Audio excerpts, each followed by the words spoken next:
9h31 sur Europe 1, le journal des médias, Paul-Henri Alain. Et à la une ce matin, Danse avec les stars, 2 nouveaux noms viennent d'être dévoilés. Cyril Hanouna répond au CSA après la condamnation de 3 millions d'euros. Et le Sénat propose de bousculer la diffusion des films à la télévision. Et on commence donc avec le casting de Danse avec les stars saison 8 qui s'étoffe encore un peu plus. Après la comédienne Ariel Dombal et le chanteur Sinclair, ce sont 2 nouveaux noms qui s'ajoutent à la liste. Ce serait selon Téléstar la comédienne vue dans Nos chers voisins Joy Esther et le nageur Camille Lacour. Nous vous en parlions en début de semaine, de nombreuses autres personnalités sont toujours pressenties. On parle du couple Absatoussi et Vincent Cerruti, mais aussi le grand champion des 12 coups de midi Christian Quesada ou encore la Miss France Camille Serre, tout comme Steve, ancien chanteur du boys band Worlds Apart. Les sénateurs envisagent d'ajouter de la publicité dans les films à la télévision. C'est au sein de la commission culture du Sénat que la question est actuellement posée. La présidente de la commission Catherine Morin-Desailly a présenté hier le projet de réforme de la chronologie des médias. Et dans ce projet, le Sénat propose entre autres d'ajouter une 3e coupure pub dans les films durant plus d'1h45. Mais ce n'est pas tout, le Sénat envisagerait également d'abroger l'interdiction de diffuser des films certains soirs de la semaine, comme les mercredis, vendredis et samedis. Mais ce n'est pas tout, dans cette réflexion sur la chronologie des médias, le Sénat propose d'autres pistes. Pour faire simple, la chronologie des médias englobe également le temps de diffusion d'un film entre sa sortie en salle et sa sortie sur nos écrans. La commission culture du Sénat envisage donc de réduire ces durées en passant à 3 mois leur exploitation après leur sortie en salle et à 6 mois pour leur première diffusion à la télévision afin de lutter contre le piratage. L'objectif affiché est de trouver un accord avec les professionnels avant la fin de l'année. Sinon, une loi sera proposée en 2018. Les sénateurs veulent aller vite pour permettre de valoriser le travail des métiers du cinéma et lutter contre la concurrence mondiale.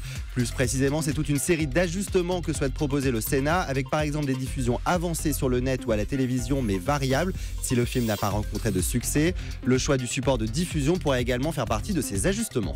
Le CSA lance une réflexion sur la TNT. Effectivement, Guillaume, depuis son apparition en 2005, la TNT a constamment évolué. Meilleure qualité ou encore multiplication du nombre de chaînes afin d'aller toujours plus loin. Le CSA a donc décidé de lancer une vaste consultation. Le but, recueillir les observations sur les améliorations qui pourraient être apportées, notamment en termes de qualité d'image et d'interactivité, mais aussi des modifications techniques nécessaires pour permettre ces améliorations. Si vous aussi vous souhaitez donner votre avis en tant que téléspectateur, c'est possible, il vous suffit de vous rendre sur le site du CSA.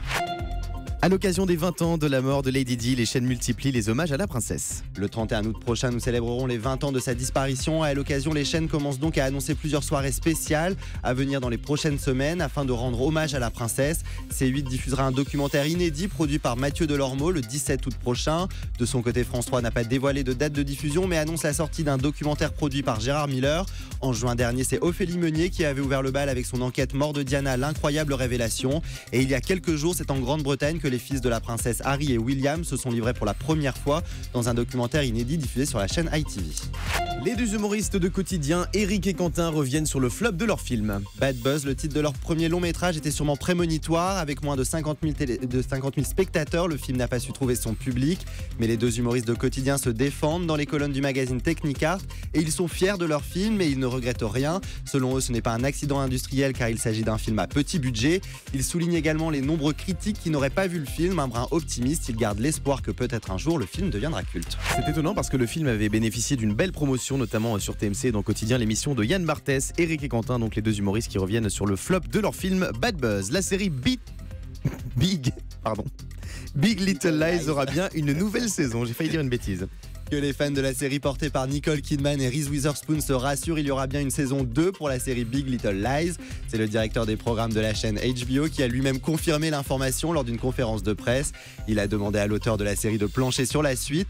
Les actrices principales sont partantes pour le projet. Rappelons-le, la série est une adaptation du roman de Liane Moriarty et a été diffusée cette année sur HBO. En France, c'est sur le bouquet OCS qu'il était possible de la regarder. Canal+ prépare une nouvelle série. Elle s'intitule Monster Shrink et elle est écrite par l'auteur de bande dessinée Johann Sfar. Il s'agit d'une adaptation de son roman L'Éternel, sorti en 2013.